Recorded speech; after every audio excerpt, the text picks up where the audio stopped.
Hello everyone. आज जो news article हम डिस्कस करने वाले हैं वो है इंडिया में host leader of 5 central Asian state as a chief guest for republic day 2020। एक बार हम नज़र डाल लेते हैं, ये अपना आर्टिकल शुरू करें अब दी मैप। तो सेंट्रल एशिया कंट्री में 5 कंट्रीज आते हैं: Kazakhstan, Uzbekistan, Turkmenistan, Tajikistan and Kyrgyzstan. एक बहुत इंपॉर्टेंट सी यहाँ पे बॉर्डर शेयर करता है तुर्कमेनिस्तान एंड कज़ाकिस्तान के साथ, जो कि कैस्पियन सी है। एक बार ज्योग्राफी पे नज़र डाल लेते हैं तो इन पांचों सेंट्रल एशियन कंट्री का एरिया अराउंड रफली 4 लाख स्क्वायर किलोमीटर है, जिसकी पॉपुलेशन अराउंड 7.3 करोड़ पीपल है। और जो पॉपुलेशन डेंसिटी एक बार देखें तो 17.43 पर्सन स्क्वायर पर स्क्वायर किलोमीटर है, जो कि काफ़ी कम है। एक बार स्टैटिक फैक्ट्स की तरफ नज़र डाल लेते हैं, क्योंकि अब सेंट्रल एशियन कंट्री काफ़ी इंपॉर्टेंट हो गया है इंडिया के एग्जाम पॉइंट ऑफ व्यू से। तो this is a list of countries along with capital, currency and head of the nation. आप पढ़ सकते हैं अपनी नॉलेज के लिए। Before we start the video, एक बार हम पास्ट ईयर के गेस्ट भी एक बार देख लेते हैं कि 2018 से लेकर 21 तक के चीफ गेस्ट कौन रहे थे। तो 2018 में एशियन स्टेट्स के हेड ऑफ द नेशन आए थे, जो कि नंबर था इसका 10। 2019 में C Ramaphosa president of the South Africa chief guest थे। 2020 की बात करें तो president of Brazil J Bolsonaro रहे थे। एंड 2021 में due to this covid pandemic हमने ये सेरेमनी पोस्टपोन कर दिया था, जिसके चीफ गेस्ट कोई नहीं थे। अब हम अपने टॉपिक पे आ जाते हैं कि why India choose central Asian country as a chief guest for this republic day. पहला जो रीजन आता है वो आता है हमारा कनेक्टिविटी का, जो कि एक international north south transport corridor है। आज इन दी कमिंग फ्यूचर ये इंडिया के लिए काफ़ी इंपॉर्टेंट हो जाता है, क्योंकि जो ट्रेडिशनल रूट अभी हम इंडिया यूज़ कर रहा है to reach the Europe and the north Asian countries, वो अभी हमारा जो रेड सी और मेडिटेरियन के थ्रू होकर जाता है, ये काफ़ी लंबा हो पड़ता है इंडिया को। And India need to bypass this route now, because आज के टाइम पे देखा जाए तो यहाँ पर ट्रैफिक एंड इंडिया के लिए डिस्टेंस काफ़ी ज़्यादा होता है। तो दो पोर्ट यहाँ पे इंपॉर्टेंट आ जाते हैं, एक तो बंदर अब्बास ऑफ ईरान एंड दूसरा चाबहार पोर्ट जो इंडिया ने डेवलप किया गया है इंडिया द्वारा। ये दोनों चीज़ पोर्ट काफ़ी इंपॉर्टेंट होने वाले हैं for India to reach the Europe as well as north Africa. Also this is a part of the old silk trade route, जो कि इंडिया फ्यूचर के लिए इसको डेवलप करना चाहेगा। यहाँ के इसके थ्रू ना कि हम सेंट्रल एशिया में एंटर कर पाएंगे, बल्कि हमारे मार्केट यूरोप में भी काफ़ी इंपॉर्टेंट प्ले करने वाला है। दूसरा एक रीज़न आता है वो कि हमारा आता है सिक्योरिटी कंसर्न, जो कि अभी करेंटली सिचुएशन है अफगानिस्तान के साथ वो सभी के वेल नोन हो चुकी है। तो सेंट्रल एशिया की जो स्ट्रेटेजिक लोकेशन आती है वो इंडिया के कॉपरेशन के लिए काफ़ी इंपॉर्टेंट होने वाली है, अगर हमें अफगानिस्तान में अपना थोड़ा बहुत इन्फ्लुएंस बनाकर रखना है। अगर हम लोकेशन की बात कर रहे हैं तो सेंट्रल एशिया के ईस्ट में चाइना आता है, वेस्ट में हमारा पूरा का पूरा गेटवे टू यूरोप मिलता है, नॉर्थ में हमको रशिया के साथ कनेक्टिविटी मिलता है, और साउथ में हमारे ईरान एंड अफगानिस्तान आते हैं। अगर इंडिया को कहीं ना कहीं अपना सॉफ्ट एक इंडेक्स बना के रखना है अफगानिस्तान के साथ, इसको ह्यूमैनिटेरियन एड हो गया है या मेडिसिन हो गया है या कुछ भी हमको एक एंगल लेना है, क्योंकि पाकिस्तान हमें सपोर्ट नहीं करता है, then via Iran and central Asian country हम वहाँ पे काफ़ी रिसोर्सेज प्रोवाइड कर सकते हैं एज अ ह्यूमैनिटेरियन एड, ना ही बल्कि एज अ फ्यूचर ट्रेड के तौर पर भी हम इसको डेवलप कर सकते हैं। तीसरा एक रीज़न आता है पोस्ट पेंडेमिक रिकवरी। जी, आप ये देख सकते हैं ग्राफ में, जो कि लाल कलर से मार्किंग है वो हमारा एक्सपोर्ट है, जो and grey colour is the import. Export के मामले में देखा जाए तो हमको सेंट्रल एशिया कंट्री का काफ़ी यूज़ होने वाला है, बिकॉज ये हमको एक सीधा सीधा एक रूट प्रोवाइड करता है to the gateway of European market. Europe काफ़ी बड़ा एक इंडिया ट्रेड पार्टनर बना हुआ है। अभी अगर हम बात करें तो जो कि ट्रेडिशनल रूट के थ्रू हम जाते हैं वहाँ पे हमें काफ़ी इश्यूज प्रॉब्लम आगे करने पड़ सकते हैं, इसलिए हम इसको एज अ डेवलप कर सकते हैं। इंपोर्ट की बात करें सेंट्रल एशिया से हम क्या क्या इंपोर्ट कर सकते हैं, क्यों ये इंपोर्ट के मामले में हमारे लिए बहुत इंपॉर्टेंट है, वो हम इस स्लाइड में देखते हैं। इंपोर्ट मेन जो इंपोर्ट करता है सेंट्रल एशियन कंट्री वो है हमारे मिनरल रिसोर्सेज। देख लेते हैं एक बार मिनरल रिसोर्सेज के बारे में भी।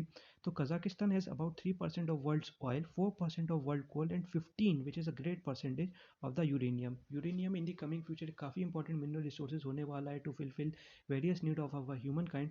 तो इंडिया को अगर अपना यूरेनियम चाहिए, क्योंकि इंडिया में काफ़ी कम अमाउंट में यूरेनियम अभी हमने एक्सप्लोर किया गया है, तो कजाकिस्तान एक काफ़ी इंपॉर्टेंट पार्टनर हो जाता है यूरेनियम के लिए हमारे इंडिया के लिए।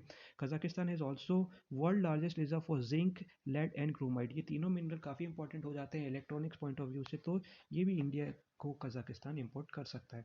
Turkmenistan another central Asian country has a rich natural gases resources. Natural gas का अगर मैं आपको एक थोड़ा सा नॉलेज दूं तो इंडिया की dependence on the natural gases आज के टाइम में काफ़ी कम है। बिकॉज़ म मेजरली हम कोल पर ही आज के टाइम पे रिलाई कर रहे हैं, और अगर हमें कोल को रिप्लेस करना है देन नेचुरल गैस इसका एक काफ़ी इंपॉर्टेंट सब्स्टिट्यूट बन सकता है। तो from Turkmenistan as well as Uzbekistan, Uzbekistan में काफ़ी नेचुरल गैस पाई जाती है, तो इन दोनों कंट्री से हम नेचुरल गैसेज़ का काफ़ी अच्छा एक रिसोर्स के तौर पे हम इम्पोर्ट कर सकते हैं। एरल सी भी वहीं पे बॉर्डर करता है, जिसके पास काफ़ी अच्छे ऑयल के रिजर्व पाए गए हैं, तो अगर हमें ऑयल की डिपेंडेंस अपना मिडिल ईस्ट से कम करके अगर वहाँ पे शिफ्ट करना है तो वहाँ पे भी हम कर सकते हैं। अदर रीज़न देख लेते हैं कि क्यों सेंट्रल एशियन इंपॉर्टेंट है। तो पहला इसमें रीज़न बनता है टूरिज्म। सेंट्रल एशियन कंट्री के लोग इंडिया का टूरिज्म काफ़ी काफ़ी उसको प्रेस करते हैं, वो काफ़ी इंडिया आना पसंद करते हैं। टूरिज्म आज के देखा जाए तो एक ट्रेड का बहुत ही बड़ा सोर्स बना हुआ है। Second is cultural and historical tie. जैसा कि आपको पता है कि जो एंशिएंट सिल्क ट्रेड रूट रहा था, उसमें सेंट्रल एशियन कंट्री का काफ़ी इंपॉर्टेंट रोल पाया गया था, तो कल्चरल टाइज के लिए भी इसको हम एज अ टूरिज्म के लिए प्रमोट कर सकते हैं। तीसरा आता है international solar alliance. International solar alliance India के लिए काफ़ी इंपॉर्टेंट होने वाला है इन the coming future, because solar काफ़ी इन एनर्जी रिसोर्सेज को पूरा करने वाला है, और अगर हम इसको एज अ इंटरनेशनली प्रमोट करना है देन सेंट्रल एशियन कंट्री का काफ़ी कोऑपरेशन काफ़ी इंपॉर्टेंट होने वाला है इंडिया को, बिकॉज इसके थ्रू हम चाइना को कहीं ना कहीं काउंटर कर सकते हैं। एक और रीज़न आता है permanent membership of India at the UNSC. India को अगर यूएनएससी पे परमानेंट मेंबरशिप चाहिए तो हम चाहेंगे कि मैक्सिमम से मैक्सिमम कंट्रीज़ के साथ एक सॉफ्ट नेचर अपना के रखें, ताकि अगर इन फ्यूचर ये वोटिंग पर जाता है देन वो कंट्री इंडिया के फेवर में वोट करे और हमें यूएनएससी में परमानेंट मेंबरशिप मिले। India's technical and economic cooperation economically काफ़ी इंपॉर्टेंट हो चुका है central Asia, not only for India but for the whole Asia. तो इंडिया चाहेगा कि कहीं ना कहीं हम बहुत अच्छे से रिलेशन बिल्ड करके रखें, सो दैट इकोनॉमिकली हम प्रॉस्परस कर सकें और इसको दोनों साइड को काफ़ी इसमें फ़ायदा हो। अब एक इशू की बात कर लेते हैं कि क्या इशू आ रहा है। आपने ऐसे ही आर्टिकल पढ़े होंगे कि India is likely to host central Asian country. तो क्या इशू आ रहा है? इसका एक रीज़न ये बन रहा है कि आज के टाइम में कज़ाकिस्तान में काफ़ी टेंशन बना हुआ है। वो वहाँ पे लोगों ने, आम जनता ने वहाँ पे गवर्नमेंट के खिलाफ वायलेंट प्रोटेस्ट ले लिया है। वहाँ पे आपने देखा ही होगा, किसी आर्टिकल में शायद अभी पढ़ा होगा कि वहाँ पे नेचुरल गैसेस के प्राइसेस काफ़ी हाइक हो गए हैं, जिसके लिए अब जो वहाँ पे प्रोटेस्टर थे वो उन्होंने वायलेंट रूप ले लिया है।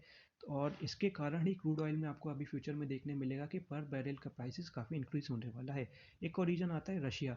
रशिया का सेंट्रल एशिया में काफ़ी इंटरेस्ट रहा है शुरू के हमेशा से। ये जैसा कि आप जानते हैं कि सेंट्रल एशिया पूरे के पूरे कंट्री यूएसएसआर के पार्ट रहे हैं, एंड दिस टेंशन की वजह से रशिया ने भी अपने आर्मी वहाँ पर डिप्लॉय कर दी है, और यहाँ तक कि टेंशन इतना बढ़ चुका है कि कहीं ना कहीं गवर्नमेंट ने ये अब डिसीजन ले लिया है कि ओपन टू फायर की परमिशन वहाँ पे आर्मी को दे दी गई है।